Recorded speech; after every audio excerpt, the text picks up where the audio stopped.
ألا بذكر الله تطمئن القلوب. السلام عليكم ورحمة الله وبركاته.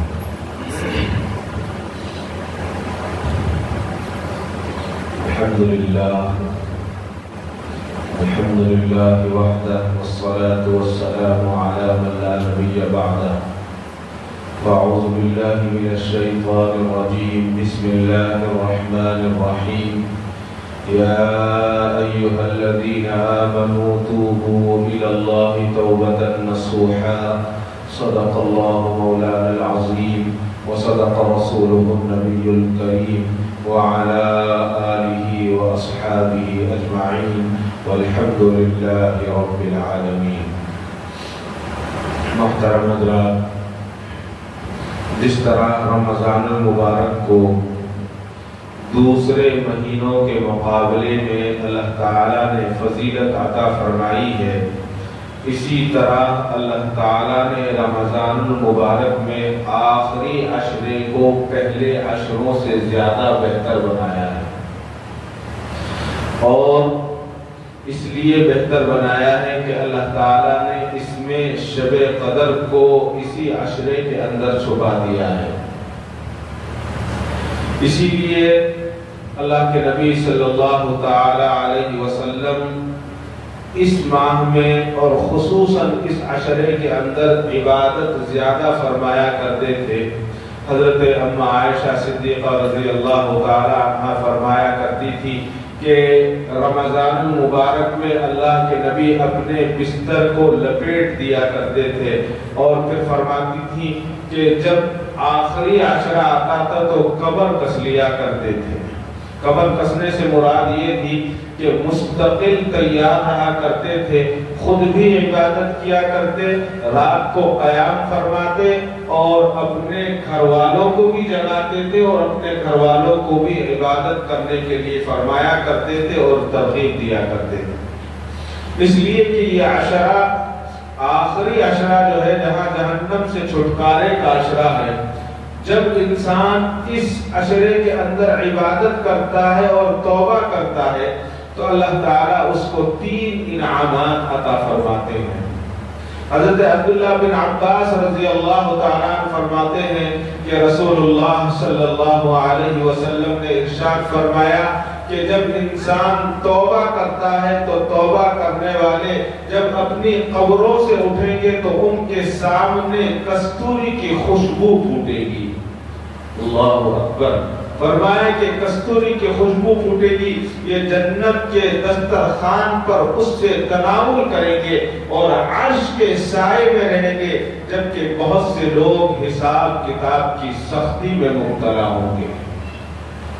توبہ کرنے کے یہ فائدے بتائے اور فرمایا کہ توبہ کب تک ہونی چاہیے۔ بہت ساری احادیث ہیں توبہ کے متعلق، لیکن بہتر یہ ہے کہ توبہ ہر وقت انسان کو کرنی چاہیے، اس لیے کہ موت کا کوئی بھروسہ نہیں، کوئی بھروسہ نہیں۔ آدمی چلتے چلتے تھوڑی سی دیر میں جو ہے ایک ٹھوکر لگی، ہلکا سا چکر آیا، بیٹھا، چھوٹی سی الٹی ہوئی، یہ سارے بہانے ہیں، موت کے بہانے ہیں۔ کہتے ہیں کہ بی پی ڈاؤن ہو گیا، انتقال ہو گیا، ہارٹ اٹیک ہو گیا، انتقال ہو گیا، یہ سب بہانے ہیں۔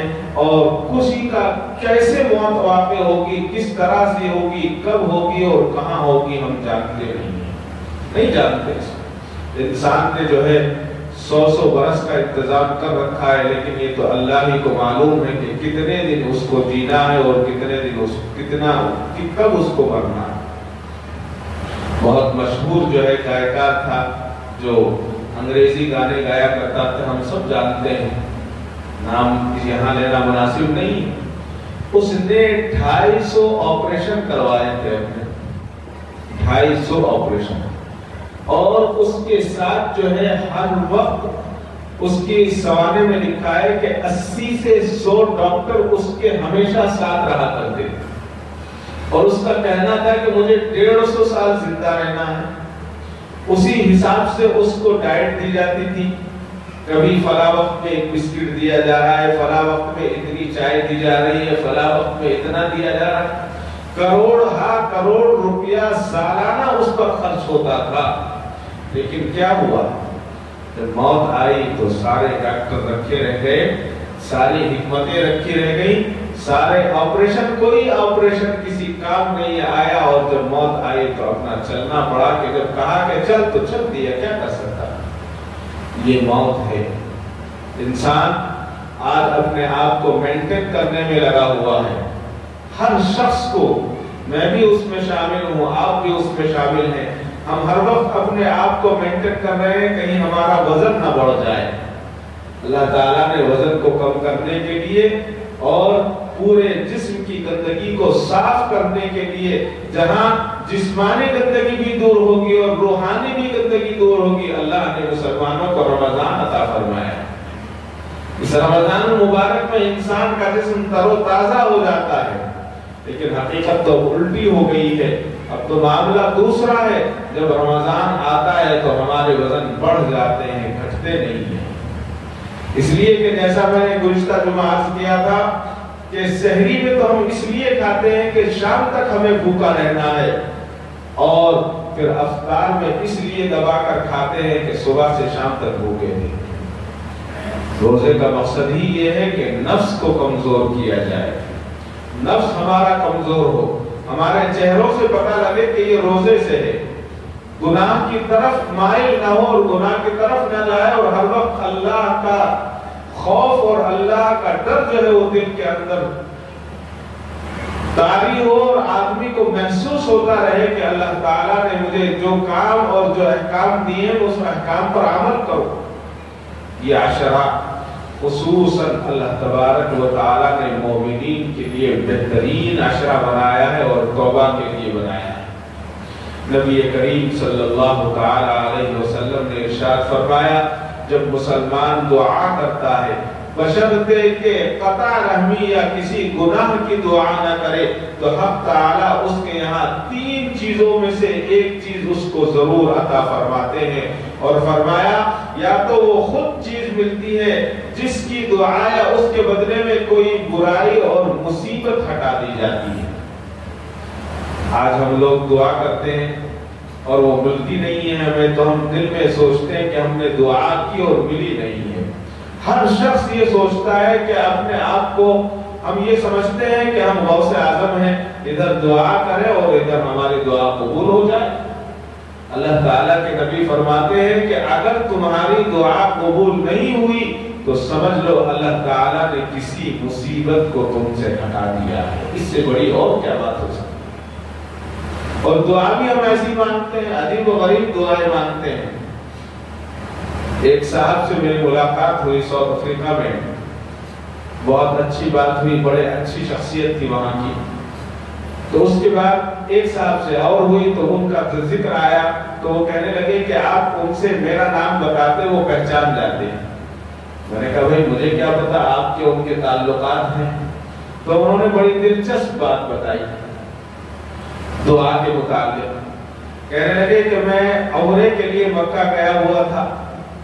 مکہ جا کر جو ہے میں نے طواف کیا، اور طواف کرنے کے بعد کعبۃ اللہ کے دروازے پر جو ہے کھڑے ہو کر پیچھے لگ گیا لائن میں کہ مجھے بھی دروازہ پکڑنے کا موقع ملے، کعبے کی دہلیز پکڑ کر میں بھی دعا کروں.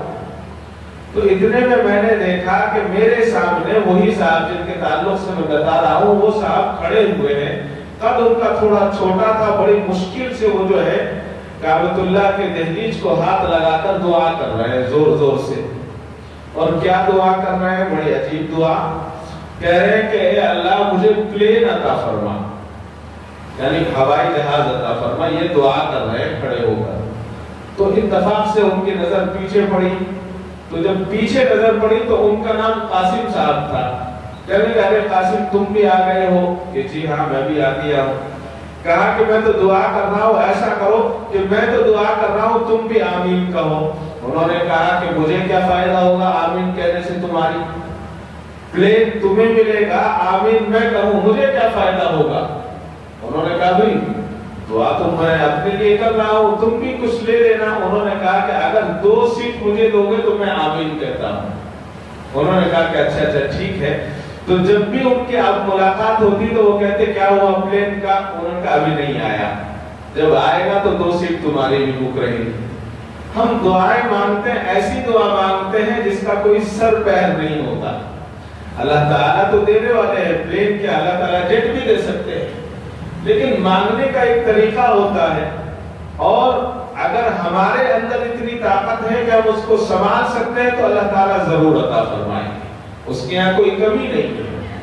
بڑوں نے کہا ہے کہ جتنا بھی اللہ سے مانگا جاتا ہے اللہ تعالیٰ عطا کرتے ہیں، اللہ تعالیٰ کبھی جو ہے منع نہیں کرتے۔ ایک دربار اللہ رب العزت کا ایسا ہے کہ جتنا مانگو گے اللہ اتنا عطا فرمائیں گے، کم نہیں کریں گے اور ناراض نہیں ہوں گے، اور جتنا مانگو گے اللہ تعالیٰ اتنے خوش ہوں گے، اتنے خوش ہوں گے۔ اگر ہم کسی کے جہاں جا کر 1 مرتبہ مانگے، 2 مرتبہ مانگے، 3 مرتبہ مانگے تو 4تھی مرتبہ وہ ہمیں دیکھ کر یا تو دروازہ بند کر لے گا یا خود بھاگ جائے گا۔ یہی ہوگا، یہ دنیا کا دستور ہے، لیکن اللہ تعالیٰ کا دستور تو نرالا ہے۔ اللہ تعالیٰ تو یہ فرماتے ہیں کہ جتنا مجھ سے مانگو گے اتنا میں عطا کروں گا۔ اللہ تعالیٰ سے جتنا مانگا جاتا ہے عطا کرتے ہیں۔ ہمارے ہندوستان میں کیا ہوتا ہے، اگر انسان کو حکومت سے کچھ لینا ہوتا ہے، اگر 10 کروڑ روپے لینے ہیں کسی بینک سے تو وہ 10 کروڑ کی جب درخواست دیتا ہے تو 2 کروڑ ملتے ہیں اس کو، 20% اس کو ملتا ہے۔ لیکن اللہ کے یہاں ایسا نہیں ہے، اگر آپ کو 10 کی ضرورت ہے تو اللہ تعالیٰ 20 عطا فرمائیں گے، بس شرط یہ ہے کہ مانگنا آ جائے اور ہم مانگنے والے ہو جائیں۔ ہمارے یہاں تو مثال مشہور ہے ہندوستان میں کہ اگر بزرگ، یہ ہمارے بڑے بڑے جو عمر والے بزرگ لوگ ہیں وہ یہ کہا کرتے ہیں کہ اگر کسی کو بندوق کا لائسنس چاہیے ہندوستان میں تو اس کو چاہیے کہ حکومت کو توپ کی درخواست دے، تب جا کر بندوق کا لائسنس بنتا ہے۔ یہ کہاوت ہے، لیکن حقیقت یہی ہے کہ جب انسان سے انسان مانگتا ہے تو انسان اس سے بھاگنے لگتا ہے، اور جب اللہ تبارک و تعالیٰ سے مانگتا ہے تو اللہ کی رحمت جوش میں آ جاتی ہے اور اللہ تعالیٰ اس کو خوب عطا فرماتے ہیں، خوب عطا فرماتے ہیں۔ کیسے عطا فرماتے ہیں؟ حضرت ابن مسعود رضی اللہ تعالیٰ عنہ روایت کرتے ہیں، کہتے ہیں کہ میں نے رسول اللہ صلی اللہ علیہ وسلم سے نقل کیا ہے کہ رمضان کے ہر رات میں ایک منادی پکارتا ہے کہ اے خیر کی تلاش کرنے والے متوجہ ہو اور آگے بڑھ، اور اے برائی کے طلبگار بس کرو، آنکھیں کھول، آنکھیں کھول لے، اب تک جو برائی کی ہے بس کر لی ہے، اب برائی کی طرف مت جا، نیکی کی طرف چل۔ اس کے بعد وہ فرشتہ کہتا ہے کہ کوئی مغفرت چاہنے والا ہے اس کی مغفرت کی جائے، کوئی توبہ کرنے والا ہے اس کی توبہ کو قبول کیا جائے، کوئی دعا کرنے والا ہے اس کی دعا کو قبول کیا جائے، کوئی مانگنے والا ہے اس کے سوال کو پورا کیا جائے۔ اس کے بعد نہایت ضروری قابل لحاظ ہے کہ دعا کے قبول ہونے کی کچھ شرائط بھی وارد ہوئی ہیں، ان کے فوت ہو جانے سے بضع اوقات دعا بھی رد کر دی جاتی ہے۔ ان میں سے سب سے پہلی شرط یہ ہے کہ حرام غذا سے بچا جائے، حرام سے بچا جائے اور حلال کھایا جائے، اور حلال کھانے کے بعد آسمان کی طرف، اللہ کی طرف متوجہ ہوں اور یا رب کہیں اور دعا کرتے رہیں، اور ہم حرام کھاتے رہیں، حرام کھانے کے بعد تہجد بھی پڑھیں، دوسروں کو پریشان بھی کریں، دوسروں کے حقوق بھی سلب کریں، دوسروں کے حقوق بھی کھائیں، اور پھر روزہ بھی رکھیں، اور پھر مسجد میں آ کر اللہ سے دعا بھی کریں، تو پھر ایسی دعا کسی کام کی نہیں ہے، پھر ایسی دعا کسی کام کی نہیں ہے۔ انسان کو اللہ تعالیٰ نے یہ عشرہ خصوصیت کے ساتھ بہترین عشرہ عطا فرمایا ہے۔ اللہ کے نبی صلی اللہ علیہ وسلم نے ارشاد فرمایا کہ خود حق تعالیٰ شانہ اس عشرے میں، اس مہینے میں اللہ تعالیٰ اس کے فرشتے سحری کھانے والوں پر رحمتیں نازل فرماتے ہیں۔ یہ عشرہ جو ہے جس قدر اللہ تبارک و تعالیٰ کا اس میں انعام و احسان ہے کہ روزے کی برکت سے سحری کھانے کو امت کے لیے ثواب کی چیز بنا دیا ہے اور اس میں سے مسلمانوں کو اجر بھی دیا ہے۔ بہت سی احادیث میں سحری کھانے کی فضیلت اور اجر کا ذکر ہے۔ بہت سے لوگ کاہلی کی وجہ سے اس فضیلت سے محروم رہ جاتے ہیں اور بعض لوگ تراویح پڑھ کر کھانا کھا کر سو جاتے ہیں اور سحری سے وہ جو ہے سحری میں اٹھتے نہیں ہیں، سحری نہیں کھا پاتے، وہ اس ثواب سے جو ہے محروم ہو جاتے ہیں۔ در حقیقت یہ جو اب چند دن ہمارے پاس بچے ہیں یہ نیکیوں کو سمیٹنے کا وقت ہے۔ اللہ کے نبی صلی اللہ علیہ وسلم نے صحابہ سے پوچھا کہ میرے صحابہ یہ بتاؤ کہ قیامت کے دن میری امت میں مفلس کون ہوگا، غریب کون ہوگا؟ صحابہ نے عرض کیا کہ یا رسول اللہ صلی اللہ علیہ وسلم جس کے پاس درہم و دینار نہ ہو وہ غریب ہوگا، وہ مفلس ہوگا۔ حضور اکرم صلی اللہ علیہ وسلم نے ارشاد فرمایا مفلس وہ ہے جو قیامت کے دن نماز، روزہ، زکوٰۃ، حج لے کر آئے مگر اس حالت میں آئے کہ اس نے دنیا میں کسی کو گالی دی، کسی کا مال کھایا، کسی کا خون بہایا، کسی کو مارا اور اپنی منمانی چلائی، اور عرض کریں گے لوگ کہیں گے کہ پروردگار آج یہ نماز لے کر آیا ہے، یہ حج لے کر آیا ہے، یہ زکوٰۃ لے کر آیا ہے اور یہ ساری نیکیاں لے کر آیا ہے، لیکن دنیا کے اندر اس نے مجھے گالی دی تھی، آج آپ مجھے اس سے بدلہ دلوائیں۔ اس کی نیکیاں اس کو دے دی جائیں گی۔ کسی کا حق مارا ہے اس کا حق اس کو دے دیا جائے گا، اور ہوتے ہوتے کیا ہوگا، لوگ اتنے پہنچ جائیں گے کہ اس کی ساری نیکیاں ختم ہو جائیں گی، اور جب اس کی نیکیاں ختم ہو جائیں گی اور جب جس کا حق ہوگا تو ان کی برائیاں ان کو دے دی جائیں گی، اس شخص کو دے دی جائے گی برائیاں، اور وہ برائی ڈال دی جائے گی، اور پھر یہ حکم سنا دیا جائے گا کہ یہ جو زکوٰۃ لے کر آیا تھا، یہ جو روزہ لے کر آیا تھا، یہ جو نماز لے کر آیا تھا، اس کو اب دوزخ میں ڈال دیا جائے۔ اس سے کیا پتہ چلتا ہے؟ حدیث سے یہ پتہ چلتا ہے قیامت کے دن وہی آدمی مالدار ہوگا جو قیامت کے دن وہ شخص مالدار ہوگا جس نے کسی کا حق نہ کھایا ہو، کسی پر ظلم نہ کیا ہو۔ جی آج ہم صرف نماز پڑھنے کو دین سمجھ لیں، بہت سارے احباب ہمارے یہاں ایسے ہیں نماز پڑھتے ہیں الحمدللہ پابندی سے پڑھتے ہیں، اور لوگ کہتے ہیں کہ وہ نمازی ہے، ارے نماز وہ ہمارے لیے تھوڑی اپنے لیے پڑھ رہا ہے، کسی کے پر کوئی احسان نہیں کر رہا ہے، لیکن جب پیسے کا معاملہ آتا ہے، لین دین کا معاملہ آتا ہے تو اس سے گندا آدمی کوئی نہیں ملتا، اس سے گندا کوئی نہیں ملتا۔ اس سے پہلے بھی میں نے شاید حضرت کے زمانے میں عرض کیا تھا کہ ایک شخص آیا حضرت کے پاس لے کر، ایک شخص کو ٹینی روڈ کا آدمی تھا، اس نے کہا کہ حضرت آپ اس کو سمجھا دیجئے، میرا بہت پکا دوست ہے، میں نے 10 لاکھ کی چیٹی ڈالی تھی، یہ چیٹی مجھے واپس نہیں کر رہا ہے۔ کہا کہ بھی چیٹی نہیں ڈالنی چاہیے تھی، چیٹی کا ڈالنا ہی ناجائز ہے۔ کہنے لگے کہ اب تو چیٹی ختم ہو گئی ہے، یہ مجھے پیسے نہیں دے رہا ہے۔ تو اس سے کہا بھئی آپ پیسے دے دیں، پیسے نہیں ہیں، کہ نہیں ہیں صاحب، پھر دیتے کیوں نہیں ہیں؟ تو اس نے بڑی عجیب بات بتائی، اس نے کہا کہ میں ان کو اپنے گھر لے کر گیا تھا، یعنی آدمی جب ذلیل ہوتا ہے تو اس طرح ہوتا ہے۔ کہا میں اپنے گھر لے کر گیا، لے جانے کے بعد بٹھایا، اپنی ماں کو بٹھایا، اپنی بیوی کو بٹھایا، اپنے بیٹے کو بٹھایا، اپنی بچی کو بٹھایا گھر میں، اور جا کر یہ کہا کہ دیکھو یہ میری ماں ہے، تمہیں جو کرنا ہے میری ماں کے ساتھ کر لو، اس کو مارو پیٹو گالی دو، جو کر سکتے ہو کرو، میری بیٹی کے ساتھ کرو، میری بیوی کے ساتھ کرو، میرے بیٹے کے ساتھ کرو، لیکن پیسہ نہیں دوں گا۔ پھر پیسہ کیوں نہیں دیں گے؟ کہنے لگے میں نے بڑی محنت سے جمع کیا تھا، اب یہ پیسہ میرے کام آئے گا اس لیے میں نہیں دوں گا، میرے پاس کچھ نہیں ہے دوسرا ہو۔ بہت سمجھایا، لیکن جب آدمی پر شیطان مسلط ہوتا ہے تو یہی ہوتا ہے، چند سال گزرے اس شخص کا پیر سڑا اور سڑ کر کیڑے پڑ کر وہ مر گیا، اور جس کے پیسے تھے وہ آج بھی الحمدللہ اچھے زندگی گزار رہا ہے۔ تو یہ شیطان انسان کو اس طرح سے اپنے لپیٹ میں لے لیتا ہے، اور انسان جو ہے دوسرے کا حق کھاتا ہے اور دوسرے کا مال کھاتا ہے، اور پھر یہ سوچتا ہے کہ میں نے کچھ نہیں کیا ہے، بس توبہ کر لوں گا۔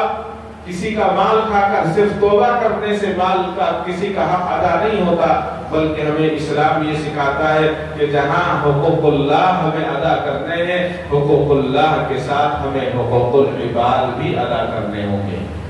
یعنی اپنے رشتہ داروں کا، اپنے ماں باپ کا، اپنے پڑوسیوں کا، اپنے ملک میں رہنے والوں کا سب کا حق ادا کرنا ہوگا، تب ہماری عبادات قبول ہوگی۔ ہم سب کا پیسہ مارتے رہے، ہم سب کو گالیاں دیتے رہے، ہم سب کا کھاتے رہے اور حرام کھاتے رہے، اور پھر ہم یہ چاہیں کہ اللہ تعالیٰ میں عرش کے سائے کے تلے جگہ نصیب فرمائے، تو یہ صرف خواب ہی ہو سکتا ہے، یہ صرف خیال ہی ہو سکتا ہے، اس سے زیادہ کچھ نہیں ہو سکتا۔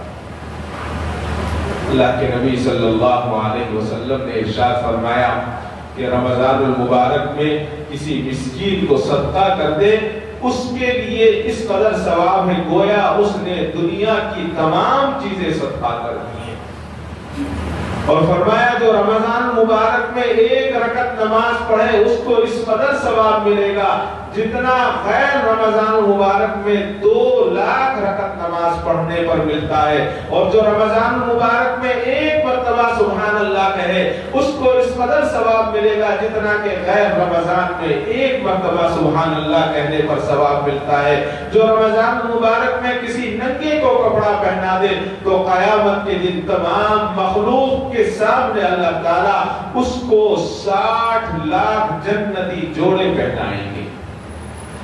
اور جو کوئی رمضان مبارک میں بھوکے کو کھانا کھلائے یا روزے دار کو روزہ افطار کرائے تو اس کو اس شخص کے برابر ثواب ملے گا جس نے بقدر پوری زمین کے غیر رمضان مبارک میں اللہ تعالیٰ کے عز و جل کی راہ میں سونا خیرات کیا ہو۔ کتنی آسانیاں ہمیں بتا دی گئی ہیں، کتنے آسان راستے بتائے ہیں۔ در حقیقت یہ ہے حضرت عمر فاروق رضی اللہ تعالیٰ ارشاد فرماتے ہیں کہ رمضان المبارک کا مہینہ آتا تو آپ فرماتے اس مہینے کو خوش آمدید کہو، اور ہمیں پاک کرنے والا یہ مہینہ ہے، اور رمضان کا مہینہ پورا مہینہ خیر ہی خیر کا مہینہ ہے۔ دن کا روزہ ہو یا رات کی نماز ہو یا رات کی نفل ہو، اس مہینے میں خرچ کرنا جہاد میں خرچ کرنے کا درجہ رکھتا ہے۔ لیکن آج ہم خرچ کرتے ہیں جب تک جیب سے نہیں نکالتے جب تک دوسرا آدمی نہ دیکھے۔ اللہ کا شکر ہے اب چند سالوں سے یہ ساڑیاں بانٹنا کم ہوا ہے، ورنہ تو لائن لگا لگا کر مالدار لوگ جو ہے ساڑیاں تقسیم کرتے ہیں، کپڑے تقسیم کرتے ہیں۔ کہاں سے؟ چند سال پہلے شانتی نگر میں کہیں ساڑی تقسیم ہوا کرتی تھی، اب خواتین تو پہنچتی ہیں بہت زیادہ تعداد میں، انہوں نے جب ساڑی پکڑ کر 1-2 عورتوں نے آپس میں کھینچی تو وہ پھٹ گئی، یعنی اتنی اچھی ساڑی تھی۔ اخباروں میں بھی ہم ایڈ دیکھتے ہیں کہ زکوٰۃ کی ساڑیاں ملتی ہیں ہمارے یہاں 100 روپے کی ساڑی۔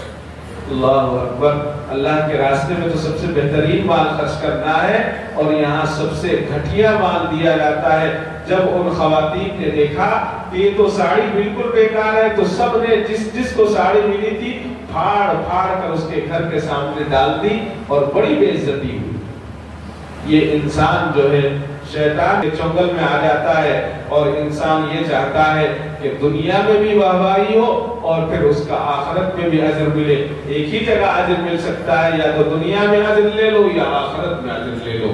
یہ بتایا گیا ہے اگر ہم اپنی بھائی کی مدد کریں تو اس طرح سے مدد کرنی چاہیے کہ دوسرے ہاتھ کو خبر نہ ہو، دوسرے ہاتھ کو پتہ نہ ہو، خاموشی کے ساتھ مدد کی جائے، خاموشی کے ساتھ دیا جائے تو پھر اللہ تعالیٰ اس کی برکتیں عطا فرماتے ہیں۔ اللہ تعالیٰ سب سے پہلی برکت جو ہے دل کو سکون دیتے ہیں اور دل میں اطمینان ہو جاتا ہے۔ اللہ تعالیٰ نے یہ مہینہ عام مہینہ نہیں بنایا ہے، اب چند ایام اس کے چند دن ہمارے پاس باقی رہ گئے ہیں، ہمیں چاہیے کہ اس میں بہت احتیاط کے ساتھ، بڑی قدردانی کے ساتھ اس کی قدر کر لیں۔